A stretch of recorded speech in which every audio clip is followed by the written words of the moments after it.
नसीम भाई, ज़बरदस्त बॉलिंग आपके कैप्टन ने आप पे एतमाद किया। एक दफ़ा बाबर आजम से पॉडकास्ट में किसी ने पूछा कि अगर कोई सुपर ओवर आता है तो आप किस पे एतमाद करेंगे, तो उन्होंने नसीम शाह का नाम लिया था। तो आज आपने बाबर आजम को भी सही साबित कर दिया और सैम करन को भी।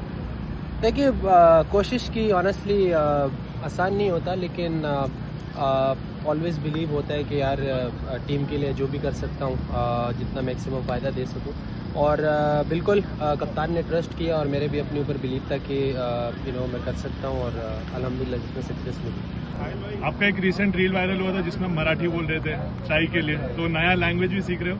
देखिए, यहाँ पे मैं जिस तरह बात कर रहा हूँ कि दुनिया भर के डिफरेंट प्लेयर्स आते हैं, डिफरेंट मैनेजमेंट, हर कंट्री से लोग आते हैं, तो आप एज अ फैमिली यहाँ पे रहते हो, क्योंकि कोई पाकिस्तान तो कोई इंडिया से तो कोई ऑस्ट्रेलिया से, पूरी दुनिया से लोग आके यहाँ पे खेलते हैं। और क्रिकेट ही ऐसे स्पोर्ट्स है जहाँ पे लोग को इकट्ठा करते हैं। तो आई थिंक जिस तरह की यहाँ पे डिफरेंट कंट्रीज़ के लोग हैं, हम इसी तरह रहते हैं जिस तरह फैमिली की तरह, क्योंकि ज़ाहिरी बात है 1 महीना साथ ही रहना है, तो ये एक ज़बरदस्त चीज़ है कि हम उनको कुछ ना कुछ सिखाते हैं और हम उनसे भी सीखते हैं। You are a hero of the match today, और डेजर्ट वाइपर्स ने जो कमबैक करी after 3 wickets, after 3 wickets fell and you all came back, और आपने जो सुपर ओवर डाली तो यू हैड द बिलीव ना कि वो 14 रन डिफरेंट आराम से हो जाएंगे, specially after a few wides in no balls.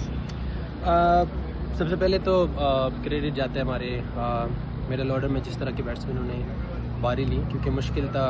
Average 11 पे ऑलमोस्ट चली गई थी। पावर प्ले में हम उतना रन नहीं बना सके, विकेट भी हमारे गिर चुके थे, लेकिन जिस तरह के लॉरेंस और सैम करन और उसके बाद हिटमायर और जिस तरह हसन नवाज़ ने भी खेला, तो आई थिंक सब ने बहुत ज़बरदस्त खेला।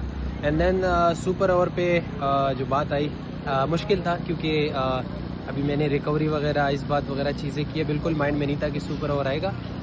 लेकिन एज अ प्रोफेशनल ऑब्वियसली आपको रेडी होता है। आपको नज़र भी आ रहा था कि उस तरह बॉल इतनी अच्छी फिर भी नहीं गिरी जिस तरह मैं करना चाह रहा था, क्योंकि स्ट्रेट अवे आया तो थोड़ा सा डिफिकल्ट होता है। नसीम भाई, 2 क्लोज विंस एक हैबिट बन रहा है कि यार लास्ट तक जाके जीतना, because that team prepares the team better.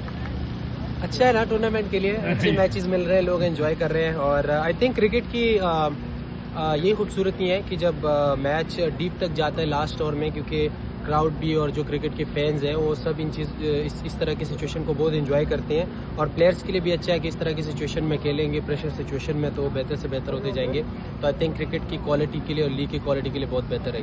Naseem भाई, आप बहुत अच्छे रिदम पे लग रहे हो, बॉल भी बहुत तेज हो रही है, फास्ट डाल रहे हो। यू थिंक इसके बाद अभी very soon we gonna see you back in the Pakistan team in national colours? देखिए जी, मेरे कंट्रोल में यही है कि मैं अपने फिटनेस, अपने बॉलिंग को बेहतर से बेहतर करूं। और ऑब्वियसली एज अ प्लेयर आप इसी चीज़ के लिए खेलते हो कि आप एंड ऑफ द डे अपनी टीम को फ़ायदा दे सको, and that's what in my control. Naseem भाई, बैटिंग में भी आप बहुत ज़्यादा काम करते हैं। शारजाह में उस दिन भी मौका मिला आपको, आज भी 2 गेंदों पे 4 रन था। मुझे लग रहा था, मुझे खुद बिलीव था कि नसीम जो है वो चौका लगा देगा। ट्राई किया आपने, लेकिन हार्ड लक। बिल्कुल, जैसे मैंने कहा कि इस तरह की सिचुएशन में काफ़ी दफ़ा बैटिंग की है, और ऑलमोस्ट T20 में ये होता है कि आखिरी कुछ ओवर्स में इस तरह के सिचुएशन आ जाते हैं, तो उसके लिए बैटिंग की प्रैक्टिस भी होती है। और हम लोग नेट में जाके डायरेक्ट हिटिंग ही करते हैं, क्योंकि बहुत मुश्किल होता है। इवन एज अ बैट्समैन भी आप आके पहले बॉल से हिट करना इज डिफ़िकल्ट, क्योंकि आपको थोड़ा टाइम चाहिए।